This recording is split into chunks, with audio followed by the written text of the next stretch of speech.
2007-এর 1/11-এর যে তত্ত্বাবধায়ক সরকার ছিল সেই সময় কিন্তু খুব জোরে উচ্চারিত হয়েছিল রাষ্ট্রপতি এবং প্রধানমন্ত্রীর ক্ষমতার ভারসাম্য। পরবর্তীতে যেই সরকার ছিল তারা কিন্তু সেই পরিবর্তনটি করেননি। না, 1/11-এর সরকার ওইটা তো আলোচনা করলে অনেক ব্যাপক আলোচনা করতে হবে, আজকে আমাদের এত সময় নেই। 1/11-এর সরকারের ব্যাপারে তো নানান মত আছে। 1/11 সরকারের ব্যাপারে শেখ হাসিনা বলেছিলেন যে তাদের আন্দোলনের ফসল এই সরকার এবং তারা সব কিছু রেটিফাই করবেন, বাট উনি কি এটা করেছিলেন? উনি করেননি তো। 1/11-এর ওই যে 2 বছরের সরকার, ওইটা কিন্তু আমাদের সংবিধানে, যেমন আপনি জিয়াউর রহমান সাহেব যখন ক্ষমতা নিয়েছিলেন সেটা কিন্তু রেটিফাই হয়েছিল, এরশাদ সাহেব ক্ষমতা নিয়েছিলেন সেটা রেটিফাই হয়েছে। 1/11 কিন্তু এখনও রেটিফাই হয় না, সংবিধানের অংশ না 1/11-এর সরকার।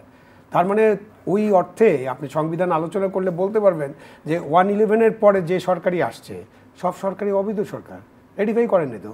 যে কারণে ওই ফখরুদ্দিন ওনারা তো আসতে পারে না, ওই 2 ব্রিগেডিয়ার আছে না, আমিন সাহেব এবং আরেকজন, যারা দেশেও ফিরতে পারে না ওই ভয়ে, তার তো রেটিফাই হয়নি। এবং 1/11-এর সরকার অনেক কিছু করেছিল, সেটাও তো পার্লামেন্টে সব কিছু গ্রহণ করা হয়নি। যতটুকু ইচ্ছা গ্রহণ করা হয়েছে, আর অধিকাংশই 90% তাদের যে কাজকর্মের 90%, তারা যে অর্ডিন্যান্সগুলো করেছে 90% কিন্তু গ্রহণ করা হয়নি।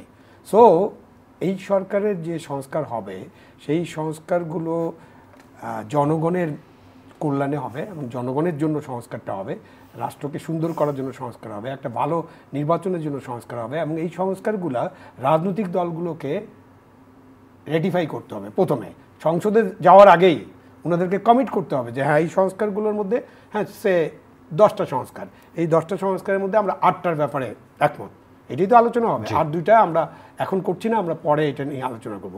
তাহলে এই 8টার ব্যাপারে ওনাদের ওপেন ডিক্লারেশন থাকতে হবে এবং তারপরে ওনারা যখন ভোটের মাধ্যমে একটা জনগণের সরকার প্রতিষ্ঠা হবে তখন ওনারা সেই জিনিসগুলোকে চলমান রাখবেন। এখনো তো ভোটের মাধ্যমে জনগণের সরকার বলছি, এই জন্য আপনি প্রশ্ন করবেন এখনকার সরকারটা তাহলে কিসের সরকার?